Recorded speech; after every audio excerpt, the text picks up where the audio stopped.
As Elizabethan composer Thomas Tallis says, the nature of the 8 tunes. The first is meek, devote to see. The second sad in majesty. The third doth rage and roughly brayeth. The fourth doth fawn and flattery playeth. The fifth delighteth and laugheth the more. The sixth belayeth, it weepeth full sore. The seventh tradeth it stout in froward race. The eighth goeth mild in modest pace. Yeah, that's the poem that starts out. We're reading about continuing our discussion of moods and modality and continuing our readings of the Untuning of the Sky and music. Music theory. It is generally agreed throughout the Renaissance that the effects proper to each of the old Greek names were consistent. No one seemed to have the faintest idea what the ancient scales sounded like. Oh, goodness. The ancient scales. It's a pain. I think they've tried to find that nowadays. Even now they're finding it. However, and the inherited confusions about the liturgical scales only contributed to greater misunderstanding. But at every turn and during the course of the late 16th and 17th centuries, an interest of finding analogues and equivalents for the old modal systems flourished, and the so-called Archbishop Parker Sumster of 1568. We're reading from the Archbishop Parker Sumster of 1568, the great Elizabethan composer Thomas Tallis. He is great. I like Thomas Tallis. Composed a series of 8 4-part settings. He's a polyphonic composer. Obviously, if it's 4 parts, it's polyphonic. In a fairly homophonic style for the metrical versions of the Psalms. Herein contained each of the psalm tunes, the tenor, and all the harmonizations contained the melody. Each of the psalm tunes, the tenor, and all the harmonizations contain the melody. I like that. He's biased towards tenors. Was that favoritism?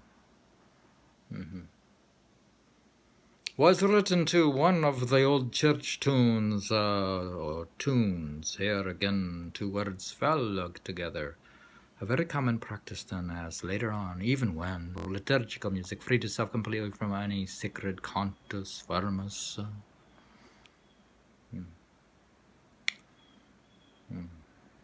It's like being an ancient music theory class. As the basis of its structure, what is significant here, however, is the set of verses expounding the ethos.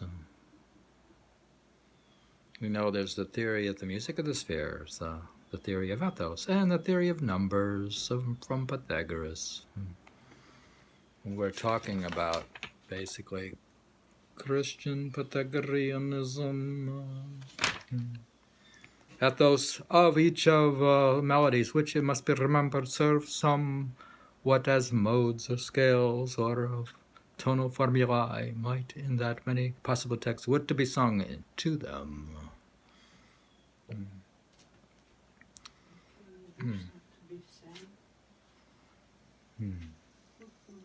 The poem comes up again. The nature of the 8 tunes. The first is meek, devote to see. The second sad in majesty. The third doth rage and roughly prayeth. The fourth doth fawn and flattery playeth. The fifth delighteth and laugheth the more. The sixth belayeth, let its leapeth full sore. The seventh tradeth stout in froward race. The eighth goeth mild in modest pace. The tunes are grouped by the use of the symbols printed at the left of each and above the tones, and many of the psalm texts themselves into the proper psalms of trust, rejoicing, or lamentations, respectively. The similarity of these marks to the Greek accents is quite obvious. The grave. Are those Greek accents, grave and acute? Dear. Is there a grave and acute? Acute is not a Greek word. Dear, the marks of Greek accents. Grave, acute. Oh, those ones. Marks indicating gravity. Is there a Greek mark for gravity? Yeah. Elation? Yeah. There. Yeah, in the Byzantine music they have a lot of those. Graves and elation? Yeah, they have a lot. Respectively. They have a lot of punctuation. The Tallis himself seems to have followed the pattern described here by his editor, or by himself perhaps, in that only the second and sixth tunes, the truly delirious ones, employ a chord containing an E. Is there a bias against the E? You have to only be happy. E's only goes with happy. Even more significant is the order of the assigned departments, giving the tunes of the misleading Greek names that it is a little like became attached. Scratchy, screaming like. What?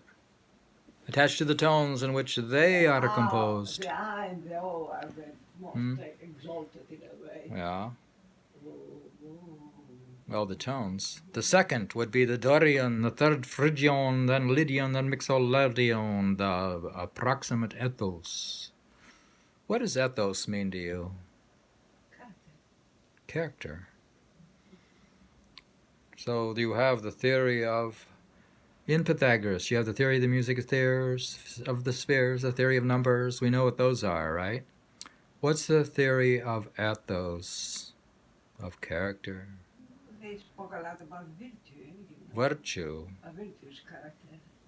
Do you have to have virtue? Like ethical life. Dear. Comes from ethos. Do you have to have ethical life to hear the music of the spheres? Do you have to have character? Do you have? According to your master, yes. You have to be ethical to hear the music of the spheres. Sometimes not really, because No. sometimes, like a book I read, sometimes in a very extreme experience, people can hear it. Can hear it in a way and see. They have out of body experiences, you know. It always Grave. Approximate grave. Grave, excited, lascivious, pleasant, and convivial, can thus be seen to have been adopted in the verses on the nature of the 8 tunes. Even within the strict confines of the world of 4-square psalm setting, the classical modality appears to be at work. Classical. They're trying to be classical. You shouldn't make fun of them because they try to be classical. What do you expect them to do? By the end of the 17th century, when much more was known about ancient musical practice than had been understood 100 years previously, since they knew more in the 17th century than the 16th. The predominantly literary quality of most information about the musical classical modes was fairly well recognized. Thus Richard Bloom, in a courtesy book called The Gentleman's Recreations. You have to have know these modes to be a gentleman and engage in recreation.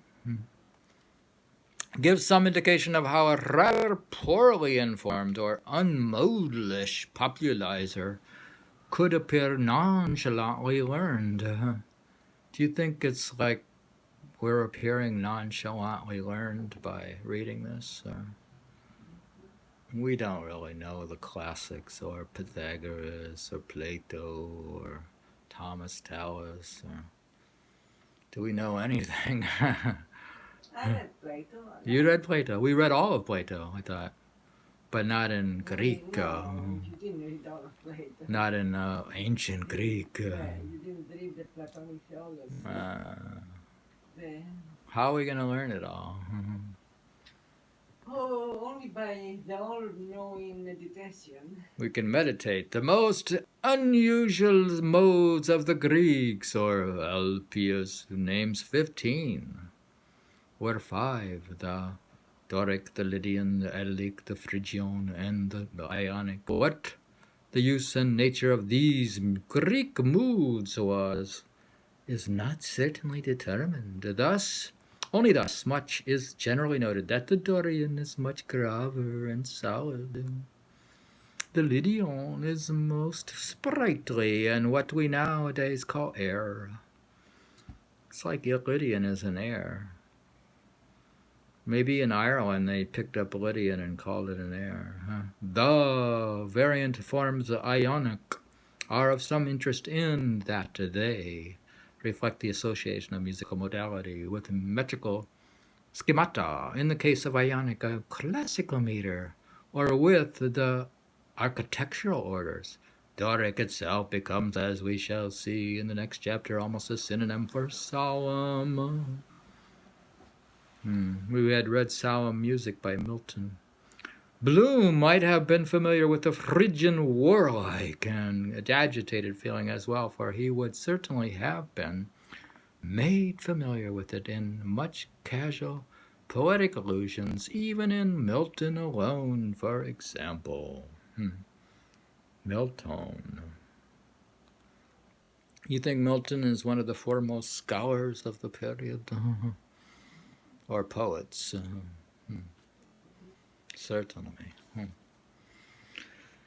Well, I don't know if I should continue on so long-winded about this poetry. How are we going to find, we're talking about find the ethical character to be good enough to hear the music of the spheres. Spheres. So they having an legendary appointment with dentist. They go in. Who does? Maria takes with the